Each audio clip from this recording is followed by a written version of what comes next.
All right, guys, I'm Connor Ferguson. This is Always Race Day. This is Rico Abreu, and this is Infield Beers. After night 2 of the Knoxville 360 Nationals, you had a battle with Ryan Timms tonight. Take me through that, and what did you learn about Ryan as a racer, and how difficult was it to get by him? I mean, it really depended on, lap traffic and what lane he was in. But I just was really trying to focus on hitting my marks, and I guess I got a little tight with him in 3 and 4, and it was just, I think just hard racing at the end of the day, and just with how fast the pace is at these 360 races and catching traffic, and you can come to a halting stop if you follow a lap car, to the wrong lane. So my guys did an unbelievable job just preparing this 24 car, and really cool to get all my partners in victory lane again this year at Knoxville Raceway, and just look forward to trying to execute tomorrow night.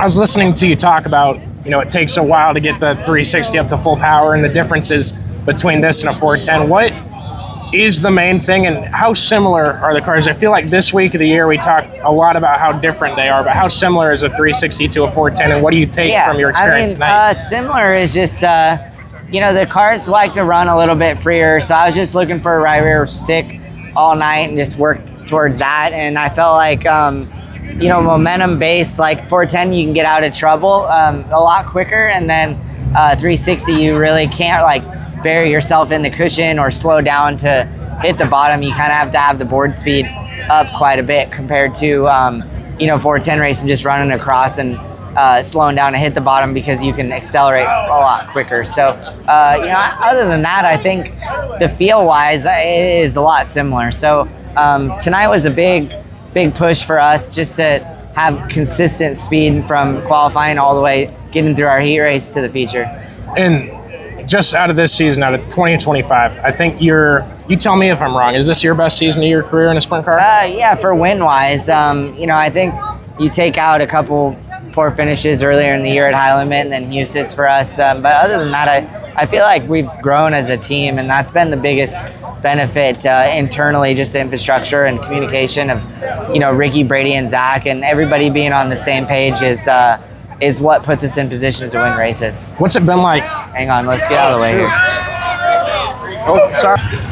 All right, we switched it up. We almost got ran over by a car. I've been deathly afraid of getting in people's way in this thing. And anyway, we'll be all good. But the best season of your career, what's it been like to do it behind? We also got kids all over the pits. This is awesome. He's having the time, he or she's having the time of their life. But to do it on the High Limit Tour and see what High Limit's become under Brad and Kyle, what has that been like to you? Yeah, I mean, I think it's just really healthy for the sport. There's massive growth in our sport right now, so I think being in a position to where you're consistently running well at these major events is really cool, and helps understand where the bar is set in our industry. And I think that my guys, everybody is on the same page when we come to these races, and we have the ability to dissect the car a whole lot quicker than we used to be able to, and just really just continue to focus on putting ourselves in position to win races. What's been the thing about the High Limit Tour that's impressed you the most? Just the atmosphere with the employees. They make it fun to be a part of, and I think race how competitive it is. There's 10 to 15 guys that can win each night, and then how tight the point structure is. I think that's really cool and makes it fun to watch and be a part of. And I just think that they run a tight ship when it comes to race events, and we're in and out of these races pretty quickly and on to the next one. And I think the weekday stuff has been very eye-opening for the streaming side of the business, and it's just been really fun to be a part of.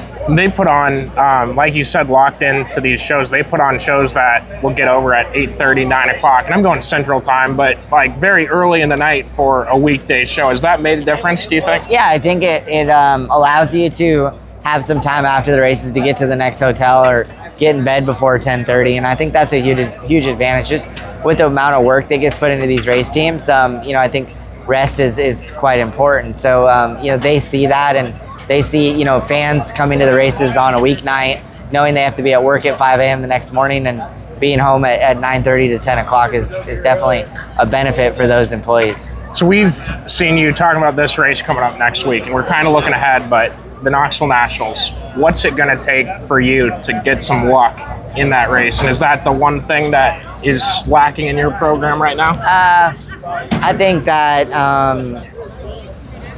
preparation is where, and luck, when they meet, that's when you see success. So I just really think about that race and it being in position the last 10 laps. So it's whatever happens, and we just continue to work hard and show up at these tracks with the best prepared race car, and we want to just continue to do our best. All right, I picked you last year. I said you had the best car going into the 4 nights. I won't do that this year. Yeah, as long as that's all right with you. Yeah, I'm good. We're going to try to not jinx it You're this time. good. All right, so that's the plan. I'll pick Kyle instead. Okay. Is that all right? Yeah. All right.